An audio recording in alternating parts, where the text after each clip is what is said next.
Hi everyone. So today I'll be talking about an issue which has been cropping up in the newspapers for the past few months and which arises interest from all of us because it pertains to something जो हमारी country के लिए बहुत important है और जो एक rising culture है हमारी कंट्री में.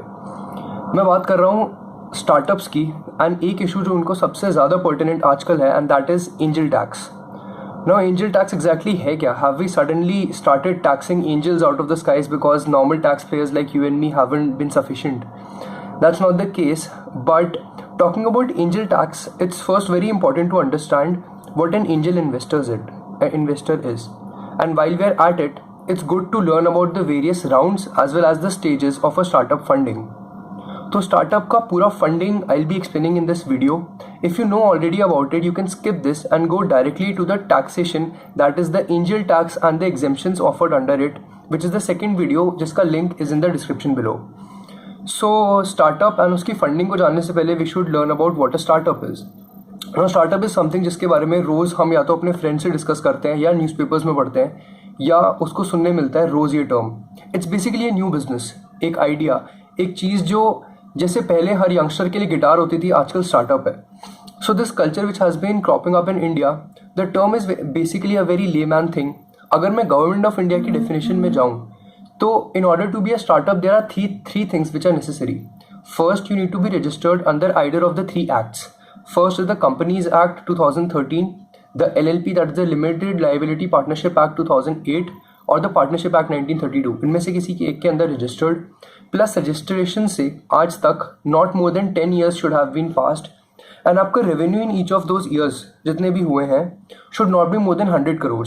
अब ये ईयर्स की लिमिट पहले 7 थी, अब 10 हुई है और रेवेन्यू की भी 25 करोड़ से 100 करोड़ तक बढ़ाई है. The government has done that due to the pressure from the lobbies and the venture capitalist and the other people. अच्छा, तो अब स्टार्टअप तो समझ लिया क्या होता है. उसकी फंडिंग की जहाँ तक बात आती है, देयर आर वेरियस वेज जिससे एक स्टार्टअप को फंड्स मिल सकते हैं. अब स्टार्टअप के फंड्स के वेज या उनका प्रोसेस ढूंढना बहुत डिफिकल्ट नहीं है, वो नॉर्मल लाइफ से रिलेटेड है. जब किसी की ज़रूरत होती है तो सबसे पहले कौन याद आता है? That is the family. So family and friends provide the first thing जिससे कि एक स्टार्टअप को पैसे मिल सकते हैं. बट उससे भी ऊपर आती हैं खुद, the person that the investor himself has to use his own funds. So these are the two basic things. इसके अलावा there are banks plus there are things like small business administration loans which are specifically set up for this purpose. अब दो चीज़ें आती हैं जो सबसे ज़्यादा hot topics हैं. First one are venture capitalists and the other ones are angel investors. इन दोनों टर्म्स में डिफरेंस काफ़ी लोगों को कन्फ्यूजन रहती है एंड इट्स समथिंग जो कि काफ़ी लोग इंटरचेंजेबली यूज़ करते हैं but it's not the same thing. Venture capitalist basically एक फर्म टाइप चीज़ होती है which manages money of different people and also come in a later stage. So if I am able to differentiate between the two, an angel investor basically will invest at a time जब एक venture capitalist नहीं करेगा. एक new business को देख के before its scalability and before the revenue model एक angel investor पैसे डालता है. And since it's at an early stage the amount invested by an angel investor is usually less than that which is invested by a venture capitalist. Also, venture capitalists will have their people on the board. Venture capitalists will provide you advice, will basically control your business. An angel investor will not do many of those things, but will give you capital which might be small in amount, but वो काफ़ी पहले होगा जब एक startup को actually ज़रूरत पड़ती है.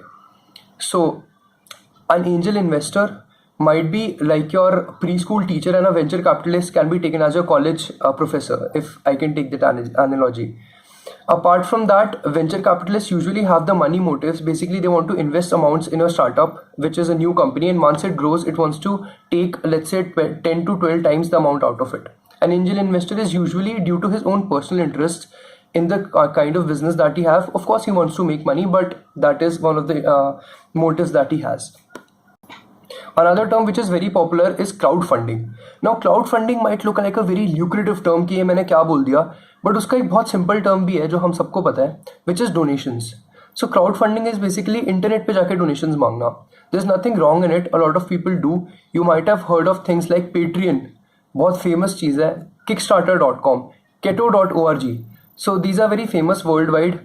They might do that in return of some products or some designing to design some things for the company, but these are the platforms which people use to raise capital for them for their companies. Secondly we might talk about something जो काफ़ी लोगों ने सुना होगा, and that is series A funding चल रही है एक स्टार्टअप की, या प्री सीड, या फिर सीरीज ABCD। तो ये कितने ABCDE तक जाते हैं, H तक जाते हैं, कहाँ बिल्कुल Z तक है इसकी फंडिंग या कितना है। So I try to simplify that for you. Basically एक स्टार्टअप जब फंडिंग लेना स्टार्ट करता है तो there something known as a pre seed fund. Seed, जैसे हम एक सीड को सो करते हैं पेड़ बनने के लिए, that's the first step. So pre seed basically is actual company start होने से भी पहले for things like market research, for things like एक बिजनेस का प्लान बनाना, उसके लिए भी जो पैसा चाहिए that is pre seed. Pre seed के बाद आती है सीड फंडिंग, जब बिजनेस प्लान तैयार होता है उसकी इनिशियल चीज़ों के लिए, R&D के लिए यूज होता है वो। उसके बाद आती है series of funds like series A, series B, series C। Usually इतनी ही होती है because the amount of capital raised increases. Let's say series A में आप रेज करते हो around till 2 million, series B में usually another 10 million, and series C में 25 मिलियन के अराउंड।